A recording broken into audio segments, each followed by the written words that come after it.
because they know, the person who's transitioned recognizes and knows that this is where we all come from.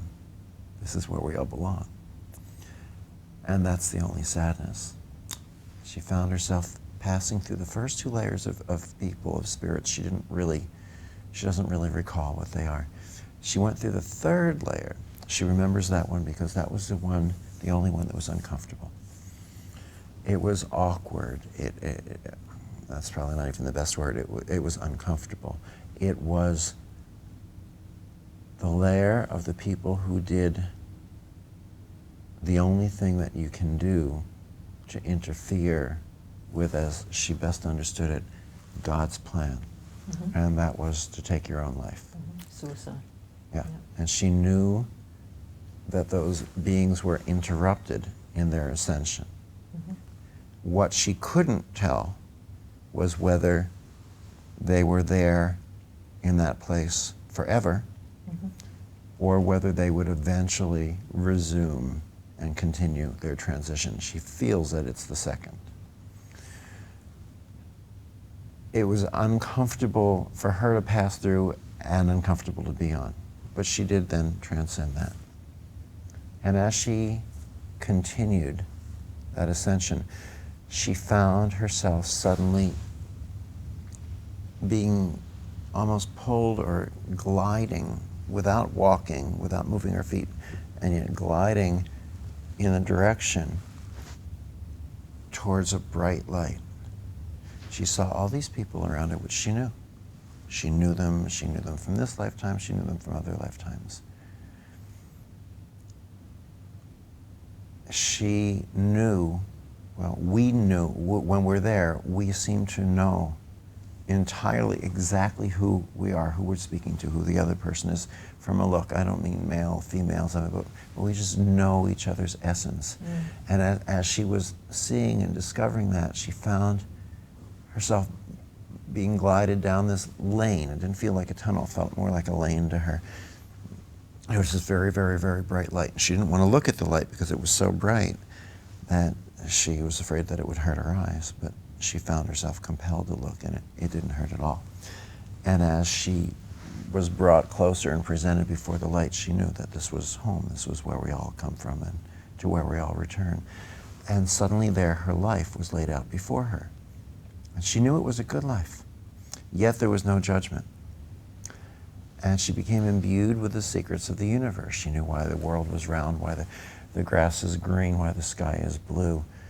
She understood that war is a temporary state of barbarism that we are in right now, that we will not be in forever. She recognized how ridiculous it was for old men to send young men out to fight their battles. I'm sorry, what were you going to say? I was going to say we need to take a break, even though it's probably in a profound place. Who knows where profound is? Take a break. I'll wait here. Thank you. Don't go away. We haven't finished with you yet. Back with you soon.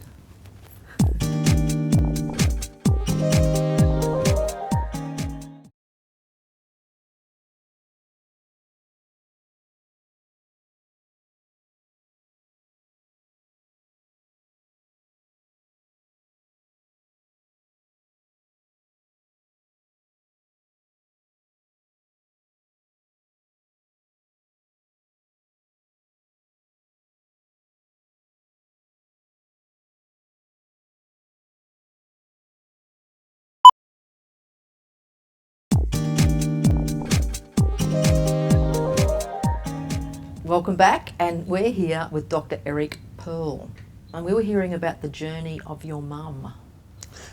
So she knew all the secrets, all the insights of the universe, even why you can't blame God for something horrible like a drive-by shooting where a child is killed. I mean, there's a reason for everything, and everything makes perfect sense. When you're there, you understand the roles we play and the choices we make, and everything is more like, oh, now I understand. Mm-hmm. It's just a level of understanding that we don't have here, most likely because here we're moving through our lessons, and that understanding would I don't know, I guess maybe possibly affect us gaining those lessons. I'm not sure I understand how. She knew that there were new souls and old souls, that we continue through lifetimes to pick up knowledge and lessons and understanding. She had all these insights. She was so at peace.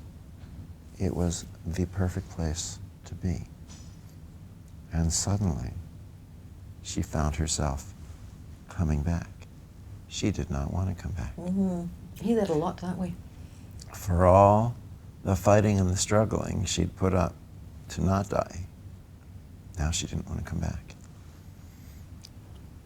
But she was somehow told, it was communicated to her that she had a child to raise. Mm. And on the way back, she felt these insights all leaving her. She was programmed to forget them. They were not supposed to be part of her understanding when she was here. And so she struggled to hold on to the ones that she was able to hold on to, some of the ones we talk about here. And in that chapter, that was chapter 2 of the book, that was the toughest chapter for me to write, because I had to spend so much time, you know, with her on the phone and emails and back and forth, learning how to get this just right. And even then we go, well, these aren't quite the exact words, and it's the best we can communicate this concept. Because she told your dad, didn't she? Well, and what happened is, so she had struggled to hold on to everything that she could get, that she could remember. And then she found herself being wheeled out of the delivery room. Mm-hmm. And my father was walking alongside of her. And she said, I now know the secrets of the universe. I'm programmed to forget them. I'm going to tell you what they are, and I want you to write them down. And she did, and he didn't. Oh, he didn't write them down. Oh, No. I thought he did. Okay. Well, I don't know. I probably said it a little more nicely in the book. Yes, he did. But let's You definitely said it more nicely. But in the now book. I'm telling you. And shall we say that set the tone for the first 30 years of my relationship with my father, feeling deprived of the secrets of the universe by him. I mean, I didn't really know that, but it did sort of match the tone for a while. We had quite the feisty little relationship that was not the smoothest. Okay, well, speaking Much of feisty, better now. Oh, that's good. We'll probably find out more. Speaking of feisty, though, there's also a mention in the book when your mum goes to see you the first time after your birth. You're lying on your tummy, and here you are, a newborn baby, and you actually push yourself up and turn around and look at her. And then she actually, you know, goes, oh my goodness, babies don't do that. She tells the female doctor, who says, no way. She walks out.